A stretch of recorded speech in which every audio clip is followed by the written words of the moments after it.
Finally, somebody asked why Donald Trump is so orange. The question we all want to know the answer to. Now, this happened at the Capitol, where Republican Representative Brian Jack, who is a hardcore Trumper, was giving a tour to some high school kids, where one of them asked him this. Say again? That's, you know what? It's your perspective. They asked why is President Trump so orange? Yeah, now you could hear he felt every bit of that. He was trying to absorb that for Donald Trump. That hurt his feelings, and I am not one to normally ask a question of that of the President of the United States. But for Donald Trump, he'll make fun of anybody. Everything is fair game to him, so it's fair game for him. That's just how it works. But why, after 8 years, has no reporter asked Donald Trump, does he really find it necessary to paint his face orange to try to look younger? Everybody can see through it that it's not a real tan, and I gotta be honest, that would have been me if I were in high school on a tour at the Capitol. MAGA voters are waking up to the fact that strongman politics doesn't magically translate into sound policy. It's been a bit surreal watching the shift. The same people who once sneered snowflake at us are now whispering, "You were right." The regret is everywhere. You hear it in diners in the Midwest, in truck stops across the South, in union halls from coast to coast. The same voters who believed every campaign promise are now asking, "Where's our winning?" They're learning the hard way that rallies and slogans don't put food on the table. Tweet storms don't fix crumbling infrastructure. Sound bites don't pay mortgages. The man they worshipped as the master negotiator, the artful dealmaker, has left them stranded. His obsession with personal loyalty over competence has hollowed out key government institutions. Critical vacancies remain unfilled. Professionals who could have stabilized things were pushed out. What's left is a chaos machine that works only to serve itself. Even Trump's signature policies have backfired. The tariffs on Chinese goods were supposed to punish China. Instead, they raise prices for American consumers. The border wall? Still incomplete and barely functioning. His foreign policy?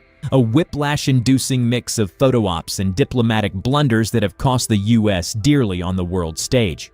Meanwhile, the global reputation of America has plummeted. Our allies look at us with pity. Our adversaries with glee. And yet, even in all this mess, they're begging us for forgiveness. They want us, the people they once mocked and demonized, to help clean up the wreckage. It's ironic, really.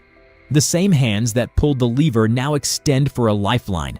The same mouths that shouted "lock her up" now murmur "help us out." Wow, how crazy is it that "Make America Great Again" just means destroying the economy for everyone except for billionaires, and making immigrants live in fear, and shitting all over the Constitution and making the rest of the world hate us?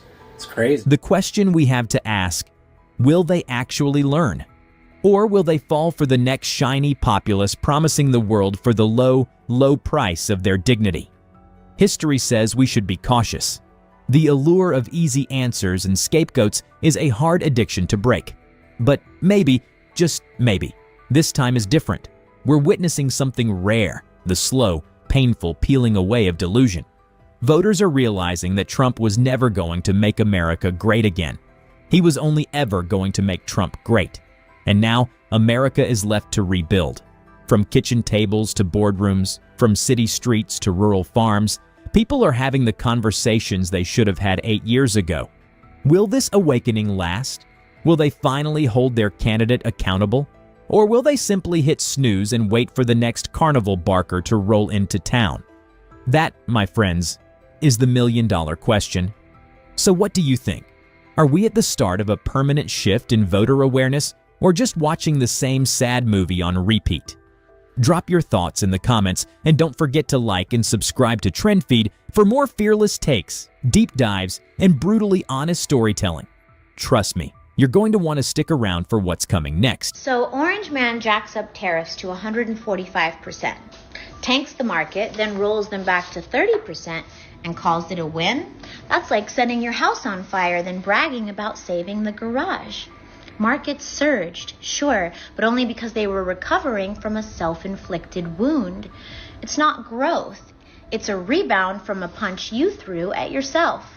Behavioral Science 101, create a crisis, then solve it, and people will see you as a hero. It's the classic arsonist firefighter syndrome.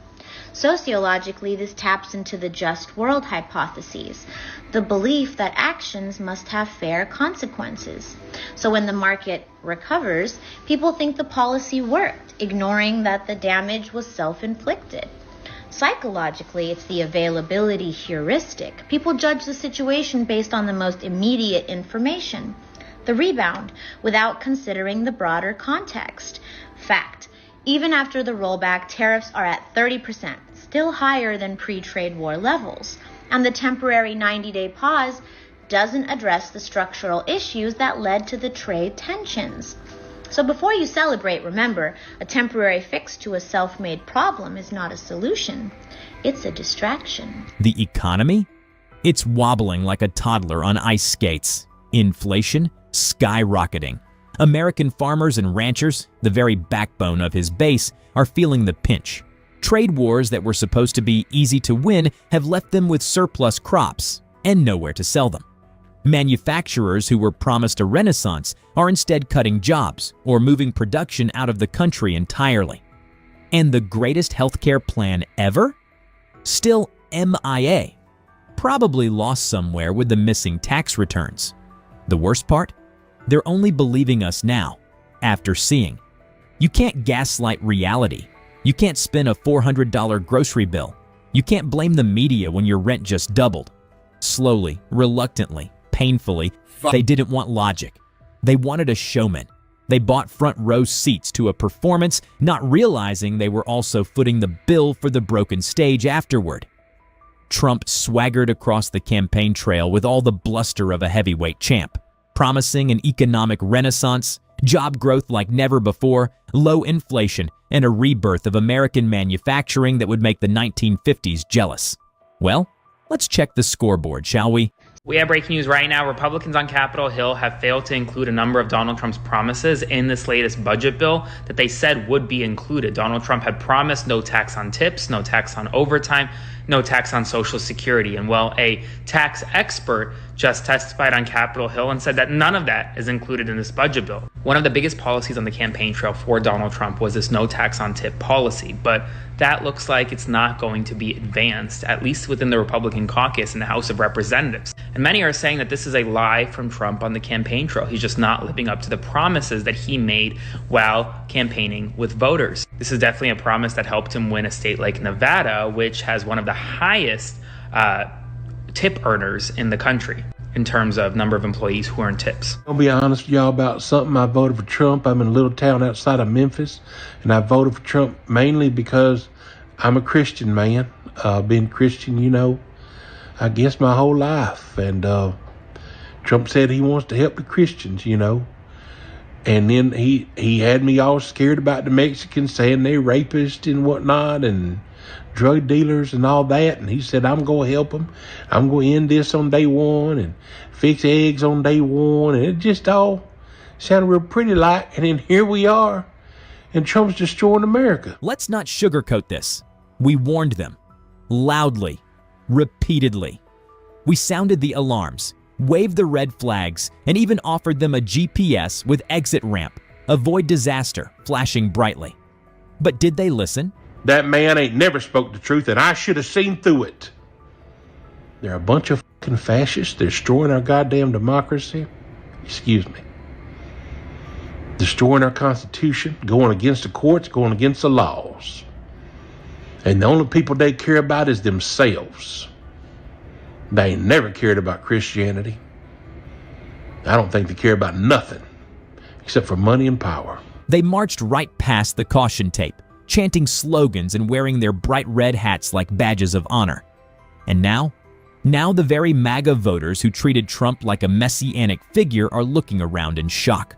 The promises, the grand plans, the tough talk. It has all evaporated like mist under the harsh sun of reality. We tried. We truly did. From kitchen tables to town halls to late-night Twitter battles, we told them, be careful what you wish for. And that's the fucking truth, and I regret, and I apologize to America for my vote. I made a critical mistake. But if I was in a cult then, I ain't no more. And you know one more fucking thing? I work with Mexicans now. I started a new job in January. I work with about 4 or 5 Mexicans. Not near one of them fucking rape